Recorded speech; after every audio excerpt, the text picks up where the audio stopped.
Welcome to my studio. How are you doing? How's your soul doing today? How are you creating magic in your life at this time? How are you indulging yourself? Are you taking good care of yourself? I'm so thankful that you've come to join me to play in my studio. And I think that that is what I am feeling so incredibly grateful for at this time, because I'm being reminded of how much I love to play with art supplies, and it is just a gift because I haven't really created too much in the last couple of years, and this is really sparking that creative spark in me and that playfulness with trying new things. And you know, this is to me just a drop in the ocean. If this ripples out to just, you know, if it's just one little drop and it ripples out to anyone to inspire, then that's the inspiration for me.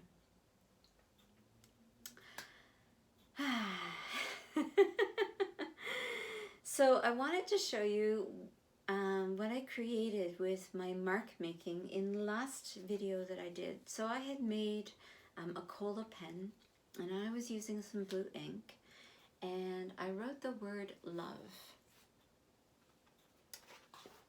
So I cut that out, and in my sample book here, I took the remainder of the black ink that I had, and I just took a Q-tip and I smeared the ink onto wax paper.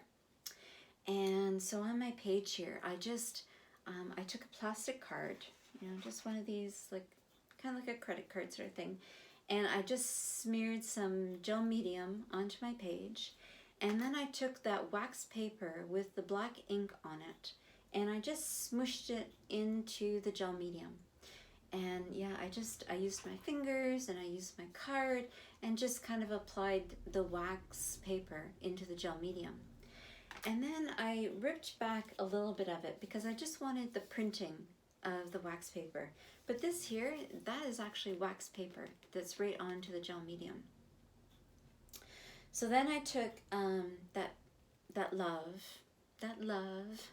and I stuck my finger into the gel medium, and I just played with smearing the ink. So now I have one blue, very Smurf finger, and I love that. That Smurf finger is probably going to stay with me for a while. Yeah, so I extended the ink into the black part. And I love, love, love this concept of a story spreading itself onto another surface. So I have this story of love, you see, and I was able to continue it onto another surface. That's something I love in my work. I try to do that a lot with shadow and other ways I play with it, but it's this idea of a story extending onto another surface.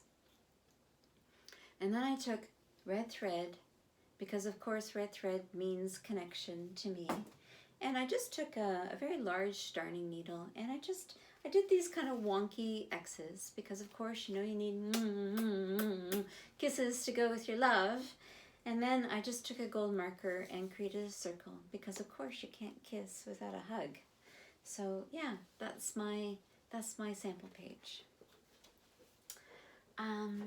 So I want to show you two books here. So the first one is The Organic Artist, and so this is where the inspiration came from, making my own dyes. And he's got just a wonderful book here. He talks about how to make your own paintbrushes, how to even make paintbrushes out of whiskers, out of feathers, you know, how to make a quill. He talks about watercolor pigments that you can make. Really, really interesting book. The second book that I highly, highly recommend if you are interested in making your own inks. This is a Canadian artist. He's based out of Toronto, and I believe he does workshops in Toronto. This is a beautiful photographed book with just wonderful, wonderful instructions and recipes on how to create your own ink. He talks about using cigarette butts and, you know, organic material like beets, avocados, acorns.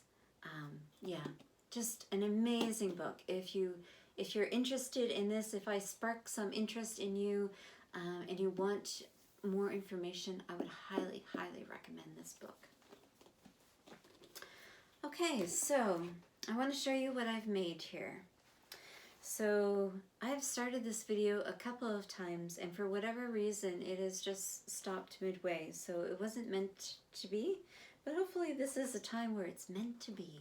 It's going to be complete this time. So I have a page here and it says believe in yourself ferociously, because of course you should believe in yourself ferociously. So beet ink.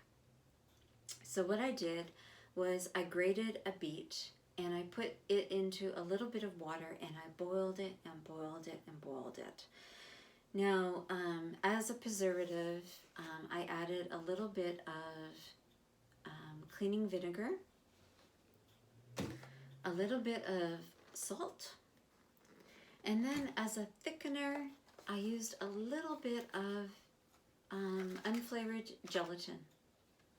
So it was about, once I strained the beets out of the juice and I reduced the liquid, I had maybe about half a cup of liquid and I added about 1/4 of a teaspoon of unflavored gelatin.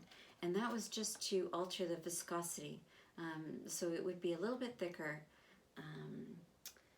Yeah, and then I ate the beets. The beets were delicious. So I just want to show you here, I have also this piece of silk organza that's kind of dyeing itself in the thing, and it's all wrapped around my brush here, but it's all good. It's all good. And of course, you know, you can dye fabrics and you can dye thread, butcher's twine, pearl cotton, embroidery floss, you know, so this is a wonderful way to get red thread in your work. Yeah, so I'm really thrilled about the beet juice. I just love, love, love this color. I think it's gorgeous. And, you know, just some beautiful, beautiful marks. Yeah. And I'm just letting it pool onto this other piece of watercolor paper, of course, because I want, you know, lots of splatter. I love splatter. Now, I also made another ink here out of red wine. So I reduced the red wine. I did not add the vinegar or the salt. I did add a little bit of the unflavored gelatin. And it has this beautiful, beautiful kind of purpley color to it. More like a Marlowe color. Really, really pretty. And then I took some turmeric root. And I added some vinegar and some salt. And I did not add the gelatin this time to this one, and it is a little bit weak, so I'm not getting a lot of color up here, so I might have to actually reduce that a bit more and add the gelatin, I think. But again, like, this is the play.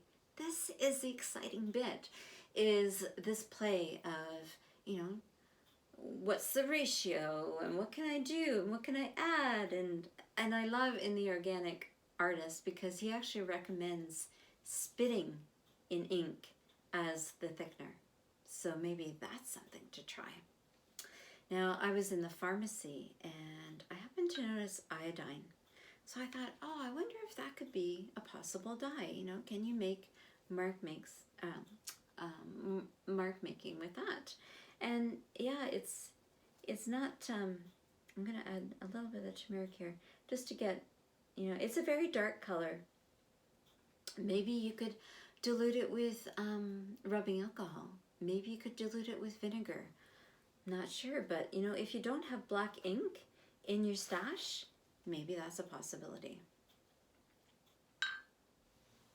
So, the other thing I want to show, trying to remember, I've done this video so many times, it all seems so familiar, so I do apologize. I found these little cosmetic sponges, at the pharmacy. And again, I love this beet. And I thought that these were really quite pretty. These little hearts that you can make with cosmetic sponges. And, you know, if you don't have these sponge brushes, I mean, you know, you can always use Q-tips. These ones are like a pointed Q-tip. That might be fun with kids too.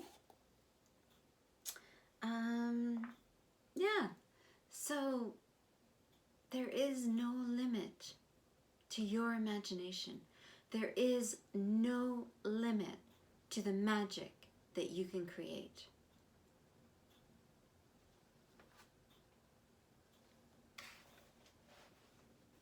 And this is, my papers are all stained on the edges here.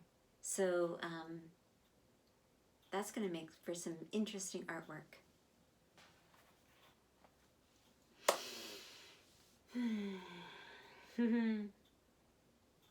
May you be happy. May you be well. May you be safe. May you be filled with peace and be at ease. Until the next time.